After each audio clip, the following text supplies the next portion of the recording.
सर्वेभ्य नमो नमः। अहम मोनिका तालियान। आज के वीडियो में हम अपने तृतीय पाठ की हिंदी देखेंगे। इससे पहले आपको यह पाठ मैं पहले ही करा चुकी हूँ, लेकिन जो आपकी परीक्षा में आपका प्रश्न आता है कि अपने पाठ की हिंदी अपने शब्दों में लिखिए, उसके अनुसार आपको मैं आपके पाठ की स्टोरी बता रही हूँ।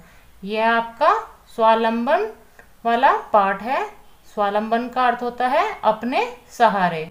इसमें दो मित्र होते हैं, एक आपका कृष्णमूर्ति नाम का छात्र होता है और एक श्रीकंठ नाम का छात्र होता है। वह दोनों मित्र हैं। जो श्रीकंठ छात्र है उसके पिता बहुत धनी है। वह बहुत बड़े भवन में सभी सुख साधनों के साथ रहता है। उसके बहुत बड़े घर में 40 खंबे हैं। उसके घर में 18 कमरे हैं, 50 खिड़कियां हैं और आपका 44 द्वार हैं, 36 बिजली के पंखे हैं। यह आपके श्रीकंठ के घर की स्थिति उन्होंने बताई है। श्रीकंठ के घर पर 10 सेवक जो है वह निरंतर कार्य करते हैं, परंतु जो उसका मित्र कृष्णमूर्ति है उसके माता पिता निर्धन किसान है। उसके घर में इस प्रकार का बाहरी आडंबर भी नहीं है। आडंबर कहने से अर्थ है कि जो आवश्यकता से अधिक सुख साधन होते हैं वह आडंबर कहलाते हैं। जैसे श्रीकंठ के घर में बहुत सारे कमरे, बहुत सारे पंखे, बहुत सारे नौकर हैं, तो कृष्ण मूर्ति के घर में ऐसा कुछ भी नहीं है। एक बार श्रीकंठ सुबह 9 बजे के समय कृष्ण मूर्ति के घर आता है। कृष्ण मूर्ति और उसके माता पिता अपनी शक्ति के अनुसार श्रीकंठ का आतिथ्य सत्कार करते हैं। यह देखकर श्रीकंठ कहता है कि हे मित्र, मैं तुम्हारे सत्कार से तो खुश हूँ, केवल मुझे यही दुख है कि तुम्हारे यहाँ पर कोई भी नौकर नहीं है।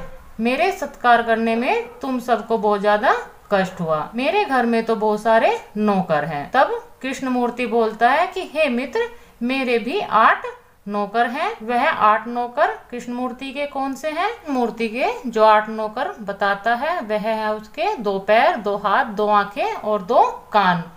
वह कहता है कि ये जो मेरे नौकर है ये हर समय मेरी सहायता के लिए होते हैं, किंतु तुम्हारे नौकर तो यहाँ वहाँ अनुपस्थित भी हो सकते हैं। जब वह अनुपस्थित होते हैं तब तुम कष्ट का अनुभव करते होंगे, लेकिन मेरे नौकर हमेशा मेरी सहायता करते हैं। वह बताता है कि अपना काम करने में हमेशा सुख मिलता है, कभी भी कोई कष्ट नहीं होता।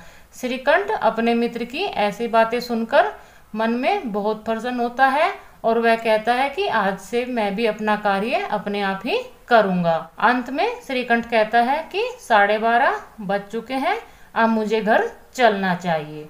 यह आपके पाठ की कहानी है और इस पाठ से जो हमें शिक्षा मिलती है वह है कि हमें अपना कार्य स्वयं ही करना चाहिए। हमें कभी भी दूसरे के सहारे कोई कार्य नहीं छोड़ना चाहिए। स्वावलंबन ही सबसे बड़ा सुख है। आप अपनी इस स्टोरी को एक बार अपनी कॉपी पर लिख कर देख लीजिए, जिससे आपको अच्छे से याद हो जाए। यदि आपको अपना पाठ समझना है तो आप चैनल की प्लेलिस्ट में जाकर अपने पाठ को बहुत अच्छे से समझ सकते हैं। यह पाठ मैं आपका पहले ही पढ़ा चुकी हूँ। मिलते हैं अगली वीडियो में। सर्वेभ्य नमो नमः।